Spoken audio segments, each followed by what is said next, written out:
Um, let's see. It's been a while. I'm gonna wait a second to see that it's actually doing its thing. Let's see. Yeah, seems to be. All right. Well, cool. Welcome to a live Bluecast. I'm Adam Blue, and I have been doing live streams on some other channels for some time, or making video content for some other channels, and I decided I want to get back into more of the video game stuff. So let's see if I can keep this up. I've been coming out with more videos recently on the Blue Gamer channel. Let's see if I can have them go live. But yeah, I just wanted to talk about video game news of the week.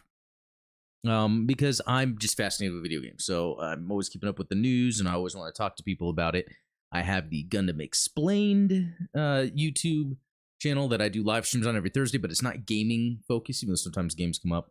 I'm also on Midnight Hatter's live stream on Wednesdays, which actually that's probably the most gaming I talk, even though it's more than that. It's a lot of hobby stuff, sometimes tabletop video game development. But yeah, I want to kind of get back to the classics, talk video games.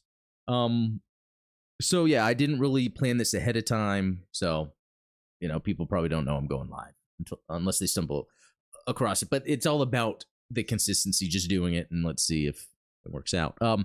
So yeah, I'm gonna get into some gaming news. I think I'm gonna talk about Modern Warfare 3, maybe talk about the Switch a little bit, some Nintendo stuff. Some delays going on in October, some game releases coming up soon. But first, I'll start with what I've been playing this week. Okay, so it's saying this stream's current bitrate is lower than the recommended bitrate. We recommend that you use a stream of 4500 kbps. Luckily, it's still streaming. But I think that's something. I have everything configured in my other OBS, and then I had to create a new profile. Sorry about that. I don't know if it's going to have an effect on anything.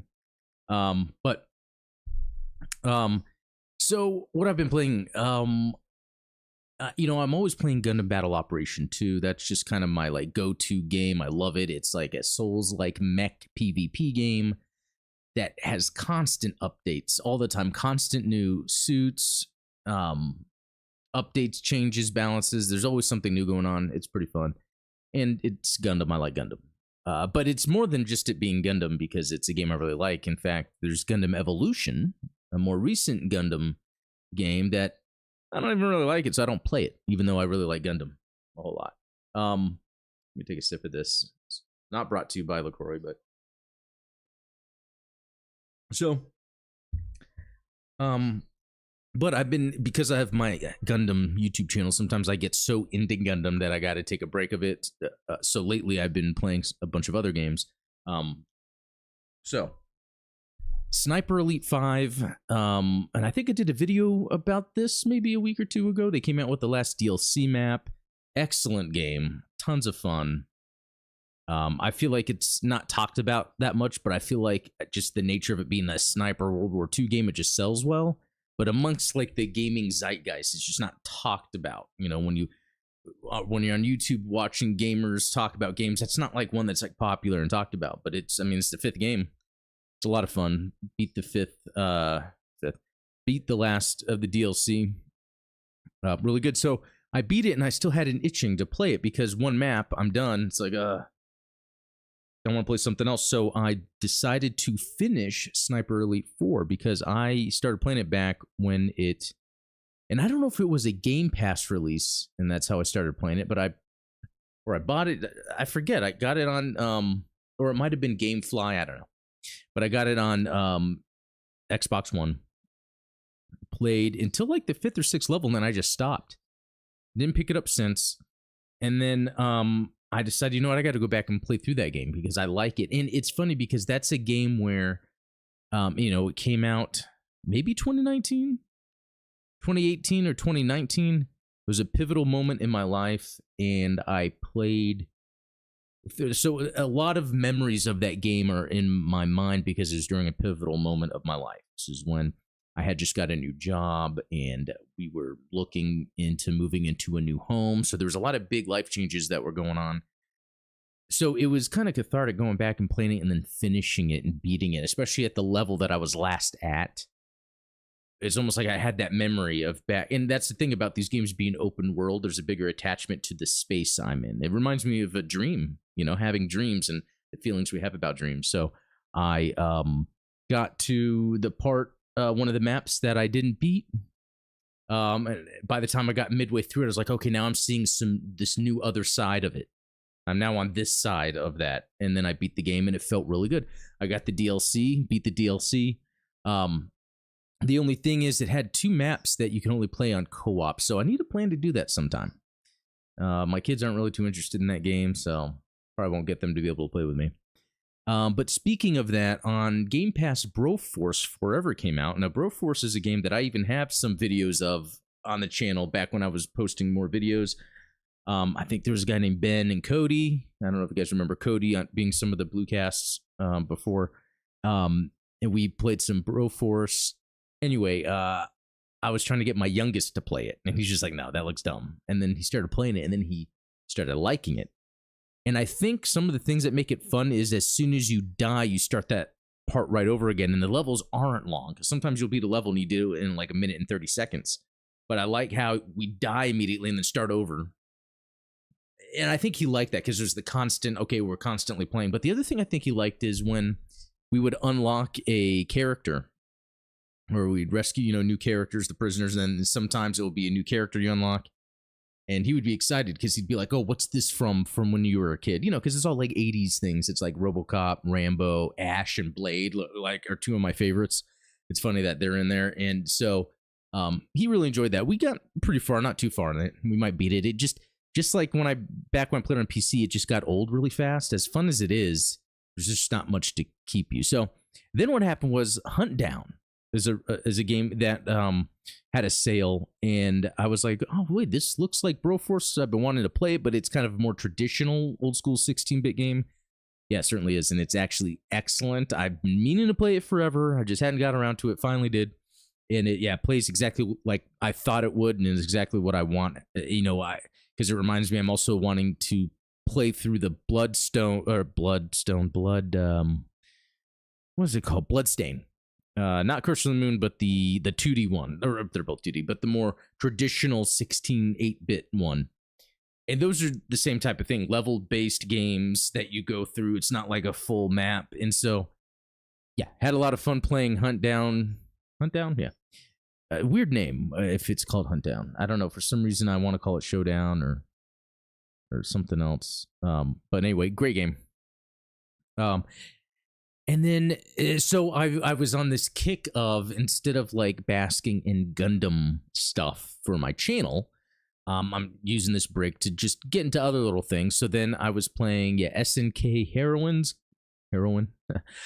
because that's on sale on Steam. So I like fighting games. I kind of like the SNK style fighting games, and this has a lot of. I've learned from Gundam that I enjoy anime girls.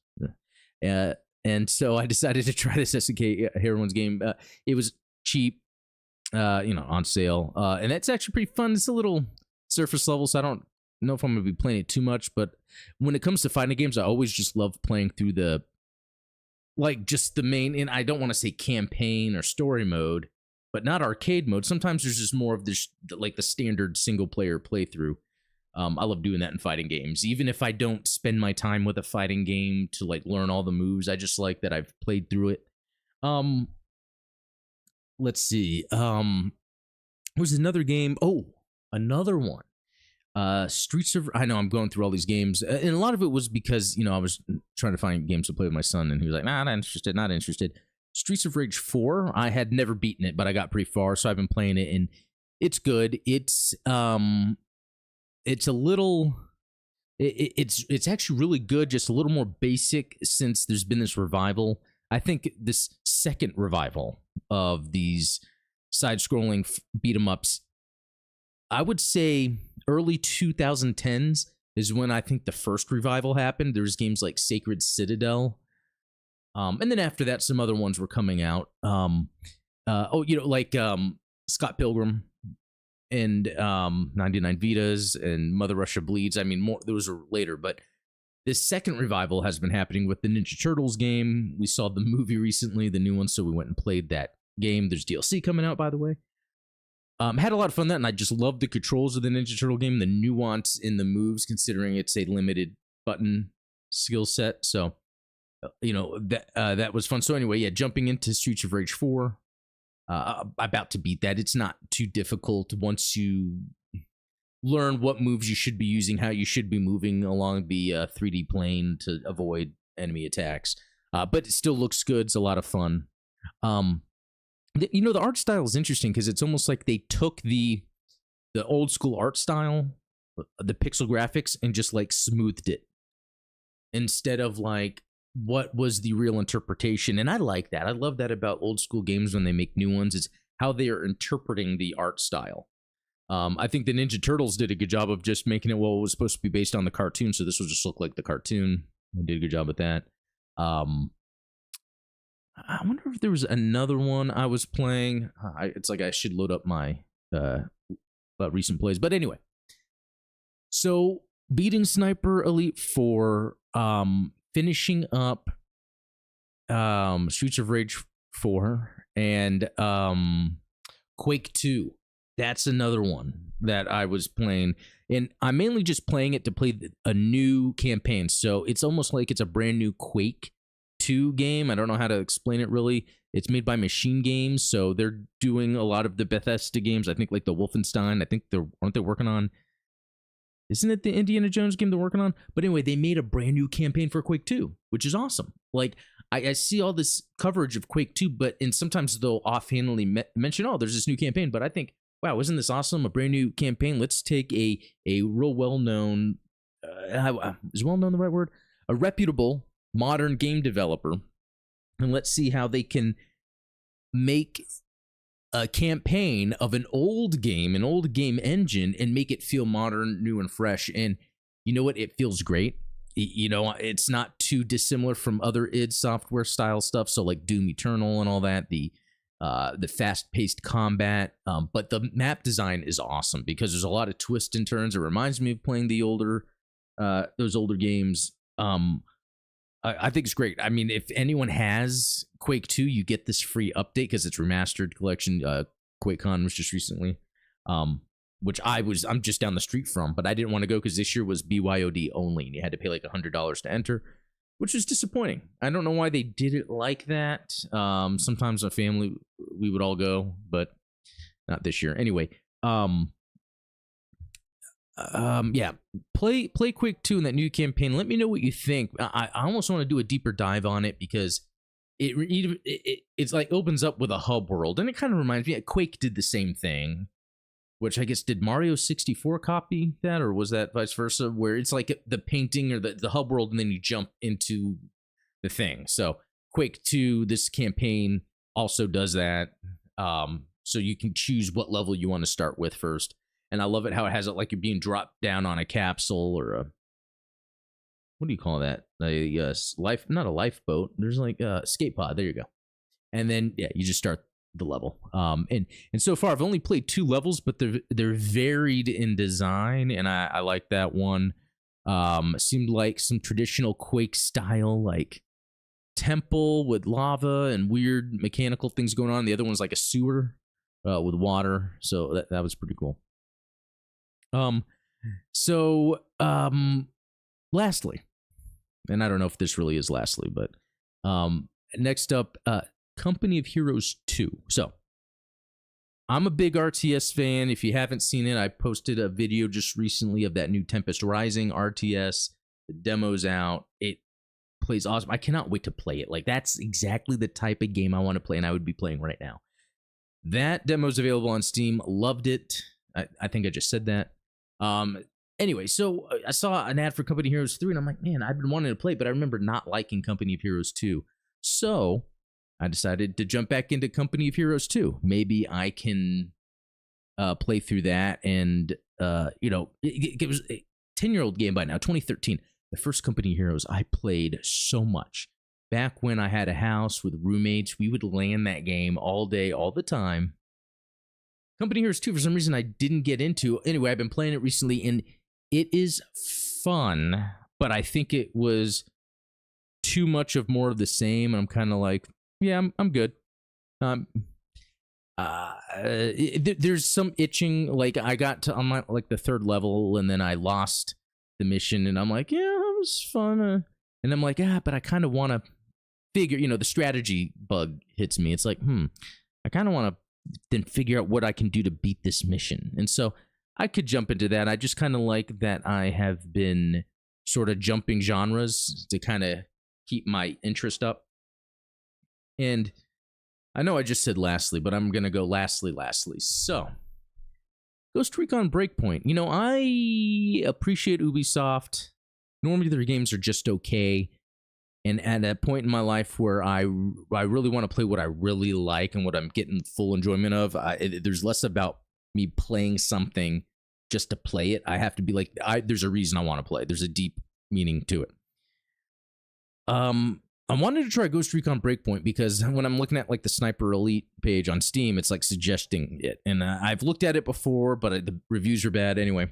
And I think I played the Ghost Recon Wildlands, I think that was called, or something. And I was just like, eh. But anyway, so I'm starting. I downloaded because they have a free 5 or 6 hour trial of the game. And so I was like, I might as well give it a shot.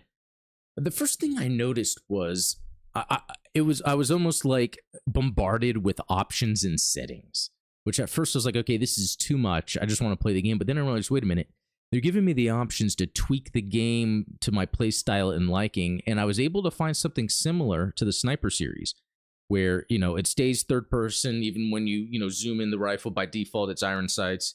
You can do it where it's over the shoulder, but then you can change the field of view. And there's 2 different options for field of view. There's kind of a default of where your character's in the world. There's 3 options.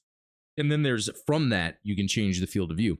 I was able to get the perfect angle that's just like Sniper Elite, which it feels really good. And so playing, from what I played so far, it's fun. The only thing that I felt, and I was like, was when the difference between Sniper Elite and this Ghost Recon game is, Ghost Recon game is just one complete open world. Sniper Elite are open world missions. So that means there's going to be a lot of times in the Ghost Recon game where I'm just spending my time traveling upon random things, whereas in the Sniper game, since the maps are smaller yet open world, they're crafted to have specific scenarios and areas where cool things happen that are part of that map. Whereas in Ghost Recon, you're just going to come across a thing of enemies. And so far, it's been, enemies throw a grenade and shoot them, they're dead. And so, it's like, am I going to be incentivized to continue playing when it's mainly just going through the motions of an open world? I don't know. I'm going to keep trying it. One thing I do like is one of the other options it had at the beginning was, do you want to play where there's like leveling up and weapon rarity, or there's no leveling and no weapon rarity? Each weapon is its own weapon and acts a certain way. I decided to go with that, where it kind of moving away from what is a modern traditional thing of leveling, weapon rarity. I just went back to where it was just, you just pick up a weapon and use it. Now, you still unlock perks and stuff, but it's not about leveling up and rarity and then going somewhere where enemies are harder. There are harder enemies, but then it just has to be based on my skill, my skills I have unlocked. So I will say it is cool, but that's the type of game where it would do a lot better if it wasn't just one big open world. And that kind of brings us to news, because with Ubisoft, they're coming out with the new Assassin's Creed Mirage now. October is a busy month. And you know what? I wonder if I have that. I'm going to actually type in the news for the Assassin's Creed Mirage date. Okay. Let me click on the news here. Okay, coming out a week early. So this is from The Verge, and let me change my screen here. So Assassin's Creed Mirage is coming out a week early. Assassin's Creed Mirage will now be released on October 5th, which is a week ahead of this original 12th release date. Ubisoft announced on Monday the game has also gone gold, indicating that it's locked for release. So this new title in the Assassin's Creed series takes place in Baghdad and stars Basim Ibn Ishaq, who appeared in Assassin's Creed Valhalla. That's the one I only played for like an hour. It's supposed to be. It's supposed to hew a bit closer to the action adventure nature of earlier Assassin's Creed games instead of the titles with more RPG mechanics like Valhalla or Odyssey. So, one thing I just want to say, I don't think RPG mechanics are bad. I think, and what I was saying about this Ghost Recon is, it's the open world mess. The whole, here's a giant open world and all these little surface level things to do. They can still keep in the RPG mechanics, but just make it where everything's a little more crafted. Maybe the world's not that big. So, Mirage's new release date also gives a bit more breathing room to what's already promising to be a packed October. Other games coming out that month include Detective Pikachu Returns. I probably won't play that. Forza Motorsport. Probably won't play that. Alan Wake 2. Probably won't play that. Marvel Spider-Man 2. I'll probably play that even though I'm, like, for some reason not excited about it. And Super Mario Bros. Wonder. Definitely playing that day one. Can't wait. Hopefully you're done with Baldur's Gate 3 and Starfield by that time. I'm not going to play Baldur's Gate 3. I'm not into turn-based CRPGs. Starfield could be cool, but those games, whether it's Skyrim, Oblivion, Fallout, like, I've never got into them because even though mechanics are there, it relied more on the narrative, and I'm more about mechanics of games than I am about narrative. So if I'm just going through talking prompts and then the gameplay just feels kind of surface level, I'm like, eh. So we'll see. I will play Starfield day one. Don't know how I'll feel about it. Mad Dog Wheaton, hey, from Gundam Explained. Thanks for joining. Yo, Adam. Any interest in you playing Armored Core 6 next Friday? Great question. Yes, actually, and I think I'm going to stream it both. I don't know if it's going to be both here and Gundam Explained. I think I'm going to stream it on Gundam Explained because I have a bigger audience there and people that are into Gundam and gaming. They like the Armored Core stuff. And so I'll probably do a stream and talk about it. And then any other content of Armored Core 4 will be on Blue Gamer. So definitely good question. Good to see you here too. But yeah, that's going to happen for sure. Okay, so really the end of this is just, it's interesting that Mirage is coming out a little early.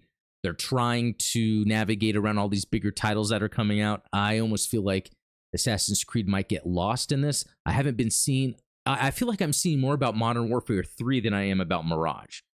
And I don't know if it's just, I don't know what it is. And we're going to get to Modern Warfare 3 in a second, but I'd want to play Mirage, but I feel like with Mario Brothers Wonder, Spider-Man 2, yeah, and then how they're talking about with Starfield, I don't know.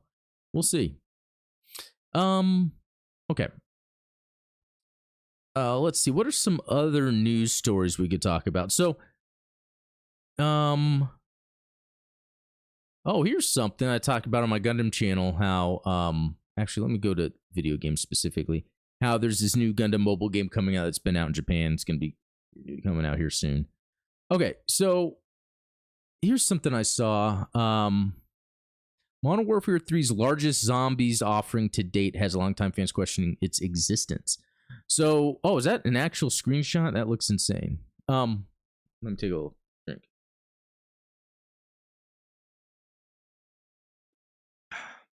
Okay, so Modern Warfare 3. Originally this year, Activision was going to skip releasing a Call of Duty game. And then all of a sudden they said, yep, it's going to be Modern Warfare 3, which is interesting because last year's Modern Warfare 2, normally Call of Duty tends to stagger the release types. Normally it's the Modern Warfare and Black Ops that are the games, and then they'll sometimes throw in like Advanced Warfare, Infinite Warfare. Vanguard, you know, they did the World War II thing. I think that was the only one I didn't play.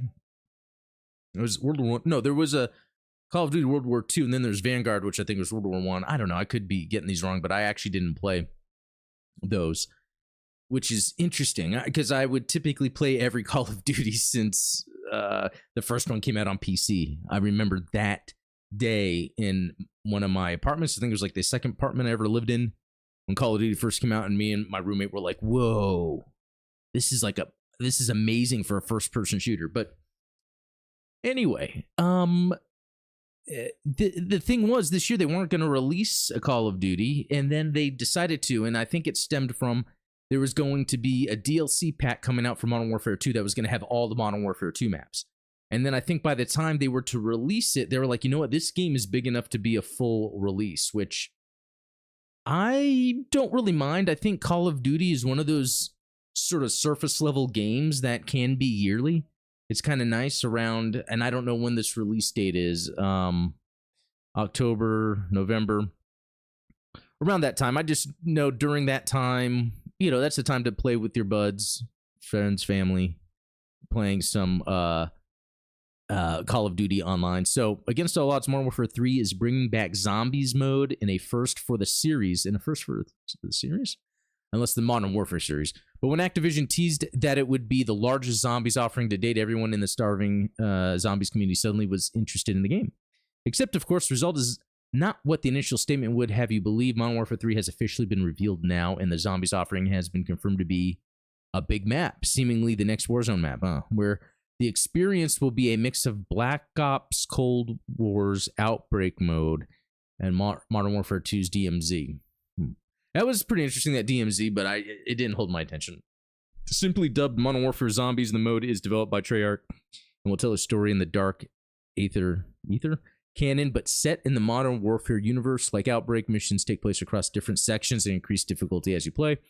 That said, you can expect classic Zombies features like wall buys, pack-a-punch mystery boxes, and secrets to uncover. It also borrows from DMZ with its buy stations and the ability to extract to reap the rewards. Modern Warfare Zombies is entirely PvE, but it is played in 4-player squads. A total of 6 squads can be in the match. So I wonder how much of it is you can go online and play by yourself, but you'll just be squatted up with people, and then you're dropped into a map. They're almost just like interesting. It's almost like they're just consolidating the sort of battle royale concept into how you load into a game. I don't know. I'm still reading this, actually, so I could be wrong. They could explain it.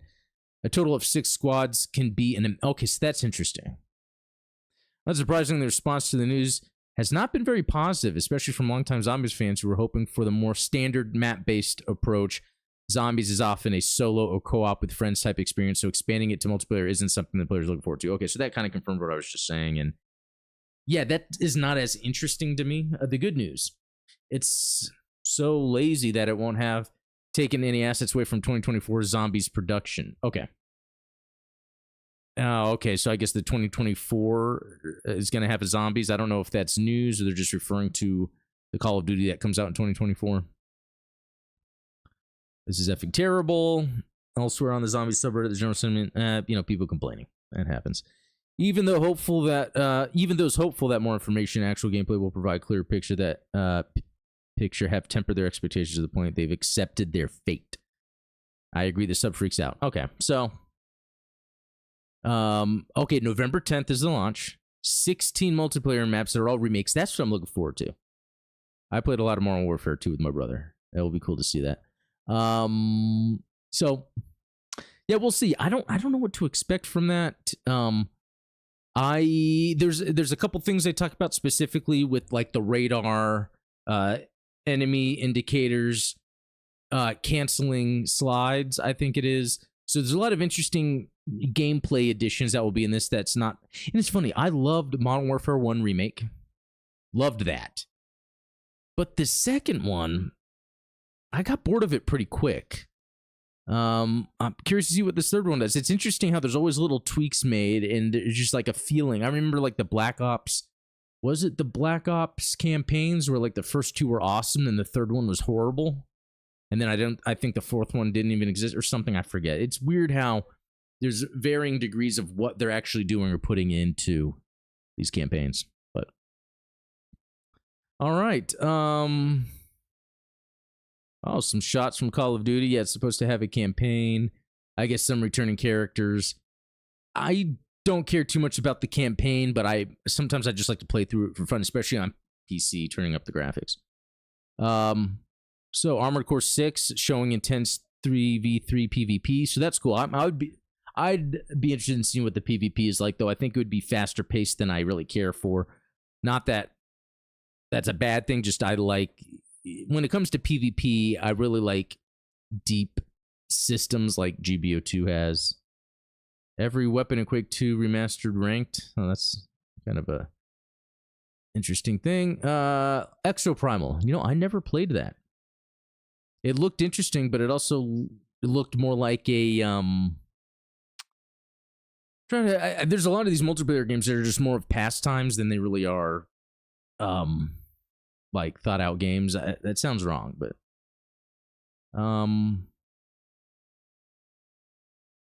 okay, some of these I try to use the snooze feed to like look at stuff, but sometimes it's just like random editorials.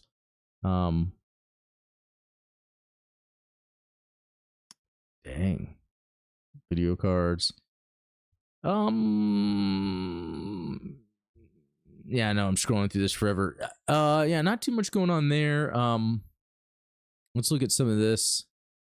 I really just search video game news. Some things I forget to talk about, so I just like to. So Minecraft has been rated for Xbox Series XS. That's funny because I think Minecraft on Xbox so far has just been the backwards compatible version from Xbox One, but now an official Series XS release is coming out. That's pretty interesting. New Walking Dead game. Don't play that. And a lot of times, like when I see a game I'm not interested in, it has to do with previous versions or what I hear about what it's like, and I just know I'm not interested, so I just kind of move on. But then something could creep up where someone I listen to or the cream of the crop, you know, whatever rises up is like, hey, this is a neat thing, and then I could try a game that I wouldn't normally play. Oh, here's one. Microsoft shutdown of Xbox 360 storefront is another blow to video game preservation. So that's right. So the Xbox 360 storefront is going to shut down. So, you know, it's interesting. You know, the 360 really captured that time frame of like having a digital storefront to buy things. I mean, I think wasn't Horse Armor on there first, but more than just that, just games in general. And Seattle indie developer Scott Studios' debut title Dishwasher was a 2009 release on Xbox Live Arcade. It's one of a dozen games. I should click on it. That is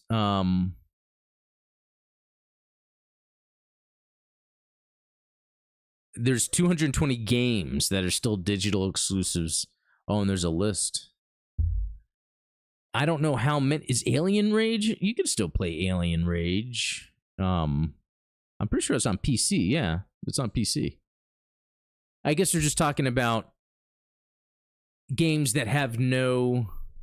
Wait, games which typically isn't playable on later Xboxes, even if you own that game. For example, I own a copy of Bastion for 360 that only works on my 360. If I wanted to play it on my Series X, I'd have to buy the game again there. I see. So it looks like, I don't know, I'm holding my wallet. So it looks like there's these games here that are only playable on 360, although you could buy them on the Xbox One, but it requires from the 360 store. So if you don't get any more. It's pretty interesting. I might have to go back and get some stuff. I do. Well, and that's another thing. I have a lot of these already. So, and I don't know if it says this, that like, if you've already bought it, you'll always have access to it.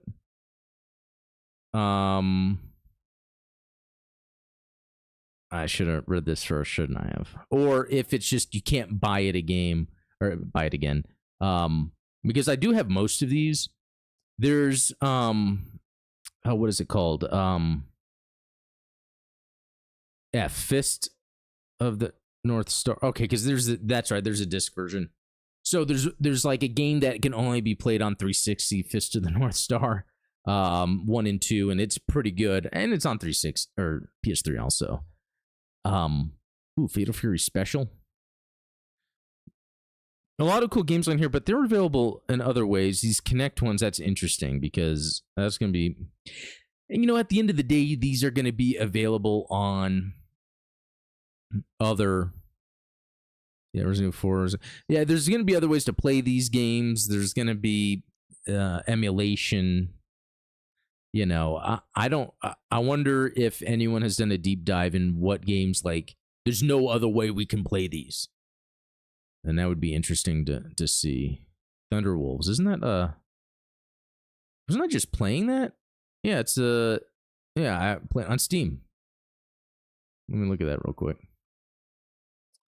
Yeah, Metal Wolf is already in your Steam library. Yeah, I thought that looked familiar. It's just a cool helicopter game that is just okay. I don't know. I think helicopter games were more fun when I was younger. Anyway, I find that interesting. These games are going to be available others, but it's inevitable. I mean, these corporations do have to deprecate this stuff over time. We should never, and I brought this up, I think, on our previous Bluecast or whatever, we should never depend on corporations to preserve their games. It's just, it's their interest is in money, and if it doesn't make the money, they're not going to do it. Yeah, let's see. Where was I? Other game news. Oh yeah, the Red Dead Redemption. Very interesting. The Hubaloo over that. Hubaloo?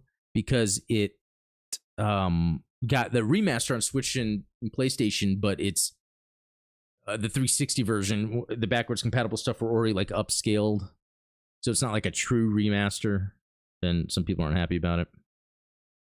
I don't know. It's like you can't depend on a corporation to preserve stuff like that. If they don't want to put the money into something because they can maximize profits, they're not going to. Some other news, I don't know if I'm seeing it here, but there's that PS5. I wouldn't even call it a Pro. There's a new version of a PS5 coming out. They've kind of leaked the pictures on it. And it just looks like a PS5, just like a black slit within the white shell casing. Oh, Netflix. They're going to start doing game streaming. I think that's cool. I don't know what to expect from that. It's more of them trying something. I'm all about that. Oh, Twisted Metal. That show. You know what? I only saw the first episode and I liked it. I'd like to finish it sometime. But yeah, between that, the Gran Turismo movie, the Last of Us show, and the Uncharted movie, like, they're not incredible, but they're enjoyable pieces of work that Sony's actually putting out to go alongside their games. I mean, I think this is something corporations have always wanted to do with their IPs, and they've never really done it correctly, and we're kind of now seeing where they're getting it. And I see that too with something that's unrelated, but like with Mario or Barbie. These are IPs that they made movies. And what Mario does, what all of these do that I just brought up, is they make it look and feel like you're in that fantasy world. Like they are taking the essence of what those things are and making it feel like that when you're watching it. That's what's got to be done. Now, I appreciate the artistic interpretation of the original Mario live action movie, but that's not going to work, even though that is pretty cool. So it's really about putting that person in that fantasy world that made the IP popular in the first place. That's the secret sauce there. That's just, yeah. Oh, yeah, that's right. Delta Force. I remember playing the FPSs back in the day. It looks like there's a new Delta Force coming out. Looked pretty good. Just looked like Call of Duty and Battlefield.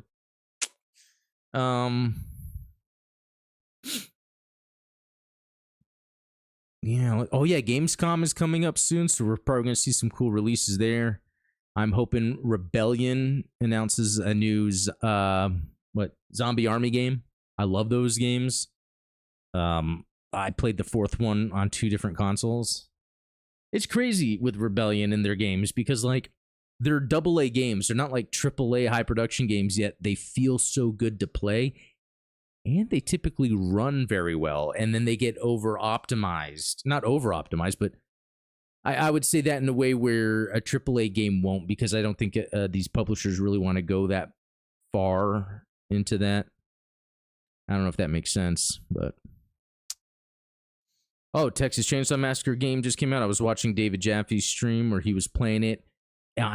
Is it like made by the Evil Dead developer? It looked exactly like the Evil Dead game, like the UI and everything, which is a shame because that Evil Dead game I wish had a single player campaign, because it almost did. It had single player missions, but if it made like a huge open world 20-hour campaign, that would be really cool. And we can see that single-player games obviously still do well. I mean, look at the Jedi Survivor game, Zelda that just came out. Elden Ring. I think, we're seeing where a lot of people are backing away from the whole sort of Fortnite style battle pass system because like it's not working for anybody. It's just, it's like if a game works, it works. Overwatch worked. Gundam Evolution tried to copy that and it didn't work because no, it worked for Overwatch, but it's not a thing that you then just do elsewhere. That's why GTA is still strong and awesome and the last Saints Row, even though the Saints Row games have been good, they just haven't been like what the success they're trying to get from a GTA. Megadeth to collaborate with Wargaming. I mean, everyone's doing that now.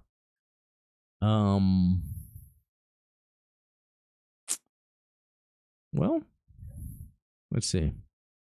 I'm streaming for about 45 minutes. I think we can call it. There might be some other news I missed, but I'm going to try to keep this up regularly. And as I go through the week, again, I'm constantly consuming video game news. I will be capturing it, saving it, and then, doing a stream where we can talk about it. So yeah, I guess that'll be it. Thanks all that happened to watch this. Matt Wheaton, thanks for joining from the Gundam Explained side. I really appreciate it. Made me feel good for this Friday night.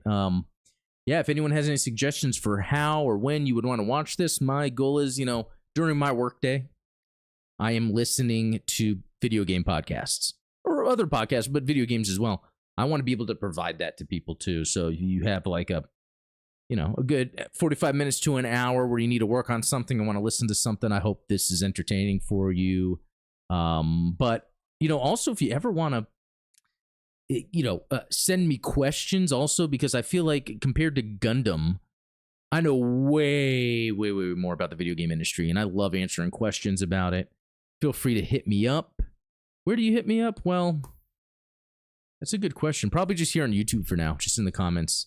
I don't check my Blue Gamer email often, really, but yeah, just hit me up in the comments. We'll go from there. But thanks for watching. Have a good night, good weekend, and we'll talk later.